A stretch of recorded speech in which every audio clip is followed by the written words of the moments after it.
आज देखेंगे कि हम किसी भी एलिमेंट का ग्रुप और पीरियड किस तरह से ढूंढेंगे। ओके, अगर हमें इसी पता है, हमें पीरियोडिक टेबल याद करने की जरूरत है नहीं, पूरा की पूरा पीरियोडिक टेबल याद करने की जरूरत नहीं है। कुछ इससे भी बहुत आसान ट्रिक्स है जो आज पढ़ाने वाला हूँ, उससे भी बहुत आसान ट्रिक्स है, मगर कुछ ही एलिमेंट के लिए वो एप्लीकेबल है। तो पूरे एलिमेंट के लिए एप्लीकेबल जो फॉर्मूला है वो आज हम सीखेंगे, और इससे आसान है मगर अभी नहीं सीखेंगे, बाद में देखेंगे इससे आसान ट्रिक्स। ओके, तो पूरा की पूरा पीरियोडिक टेबल, अभी हमारे सामने पीरियोडिक टेबल है, तो ये रटने की जरूरत आपको नहीं है, मगर आपको क्या पता होना चाहिए, आपको कुछ बातें पता होनी चाहिए। जैसे कि एक तो आपके नोबल एलिमेंट कौन कौन है, ओके, ये आपको पता होना चाहिए। नोबल एलिमेंट का पीरियड्स क्या क्या है ये भी आपको पता होना चाहिए। और नोबल एलिमेंट के बाद में पोस्ट नोबल एलिमेंट, जिसे हम क्या कहेंगे, post noble element, noble element के बाद के एलिमेंट वो किस तरह से आने हैं, इसका इसी भी आपको पता होना चाहिए। ओके, तो इसके लिए मैंने यहाँ पे बाजू में लिख दिया है, हमें पूरा के पूरा इसी पढ़ने की जरूरत नहीं है। ओके, चलो अब वन बाय वन देखेंगे। अगर यस ब्लॉक एलिमेंट है और हमें पता है ये यस ब्लॉक एलिमेंट का एलिमेंट है, यस का एलिमेंट है, तो यस ब्लॉक एलिमेंट में जो एलिमेंट आने वाले हैं उनके लिए सिंपल फॉर्मूला हमारे पास है। अगर हम उनका ग्रुप निकालते हैं तो ग्रुप निकालने के लिए हमें क्या करना है, नंबर ऑफ वैलेंस इलेक्ट्रॉन ढूंढेंगे। तो सबसे पहले ये बताओ कि आपको वैलेंस इलेक्ट्रॉन क्या है, ये पता है क्या? हाँ या नहीं है?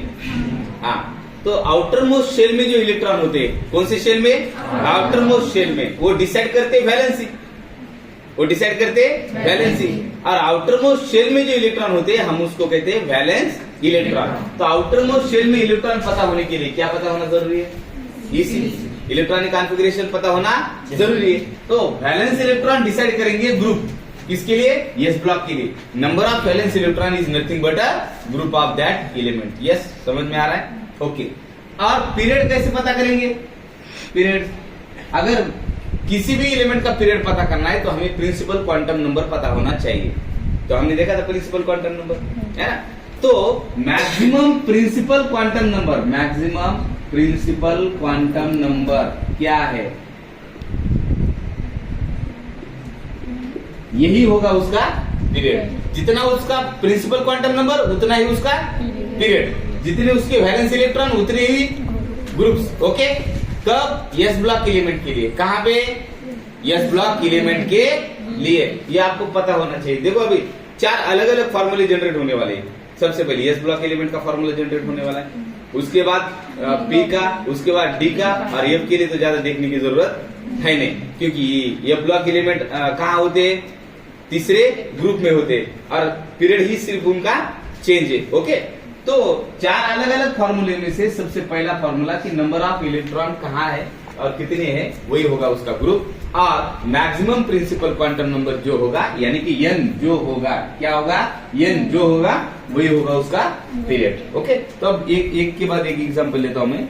चलो, सपोज हमने लिया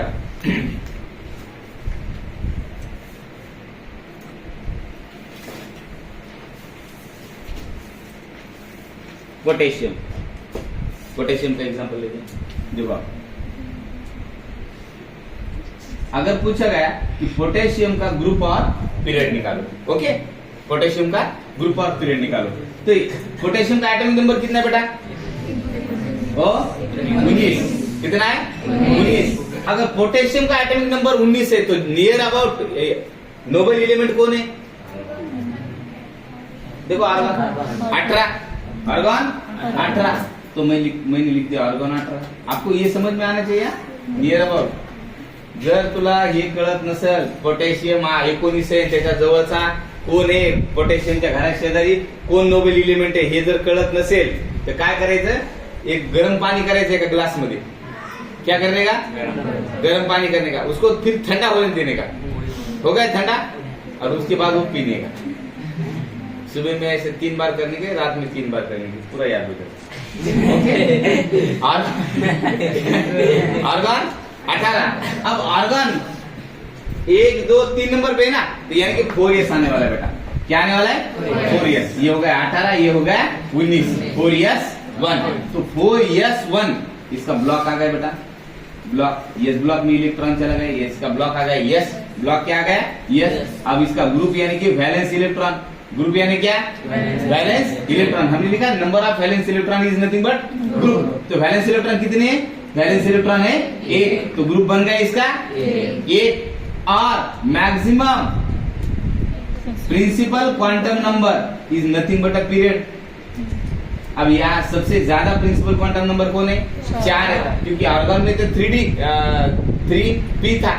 3p था और यहाँ पे क्या है 4s है, तो 4 होगा मैक्सिमम, इसलिए इसका पीरियड बन गया 4। समझ में आया, राइट, समझ में आया। अब देखो दूसरा एग्जाम्पल, थोड़ा आपका आसान लेता हूँ, सोडियम। ओके, एटॉमिक नंबर कितना है, अब सोडियम का एटॉमिक नंबर है 11। ओके, अब जिन बच्चों को ये पता नहीं कि उसके नियर अबाउट नियॉन है, ये पता नहीं है, तो वो क्या करेंगे, पहले देखो वो लिखेंगे 1s2 2s2 2p6 3s1 ऐसा लिखेंगे। और जिन बच्चों को पता है कि अरे भाई इसके पड़ोस में कौन रह रहा है, नियॉन है, आपके पड़ोसी का घर आपको पता होना चाहिए, पता होना चाहिए। अब नियॉन 2 नंबर में, इसका मतलब 3s आएगा। नियॉन नंबर में कितना है 2, हीलियम 1 नियॉन 2, तो आएगा 3s। तो यहाँ पे 3s1। तो बेटा देखो अभी इसका ब्लॉक बन गया, ब्लॉक लास्ट इलेक्ट्रॉन कहाँ एंटर हो गया, लास्ट इलेक्ट्रॉन बालकनी के बच्चे, लास्ट इलेक्ट्रॉन कहाँ गया, कहाँ गया, यस में, तो लास्ट इलेक्ट्रॉन गया यस में। अब इसका ग्रुप क्या बनेगा, नंबर ऑफ वैलेंस इलेक्ट्रॉन, कितनी वैलेंस इलेक्ट्रॉन है 1, तो ग्रुप बन गया 1। और इसका पीरियड क्या बनेगा बेटा, मैक्सिमम प्रिंसिपल क्वांटम नंबर, इसमें से सबसे मैक्सिमम कौन है, ये 3 है, सबसे मैक्सिमम कौन है, n की वैल्यू 3 है, तो यानी इसका पीरियड बन गया 3। ये हो गया आपका आंसर। इस तरह से सवाल सीईटी में पूछे जाते हैं, राइट। अब नीट में तो ऐसे पूछे नहीं जाते, नीट में क्या करते हैं, बहुत सारे एलिमेंट देते हैं और कहते हैं कि कौन सा क्रम लगाओ, उसका डिसेंडिंग या असेंडिंग ऑर्डर में क्रम लगाओ कि कौन से इलेक्ट्रॉन किस तरह से, समझ रहे हो। तो 3 से 4 आपको एलिमेंट दिए जाएंगे, उसके बाद उसका ग्रुप और पीरियड निकालना है, उसके बाद उसका असेंडिंग और डिसेंडिंग निकालना है, ये सब आपको करना है 30 सेकेंड्स में, ठीक है। तो प्रैक्टिस जैसी बढ़ेगी आपकी तो जल्दी आपको समझ में आएगा, तो लिख लो।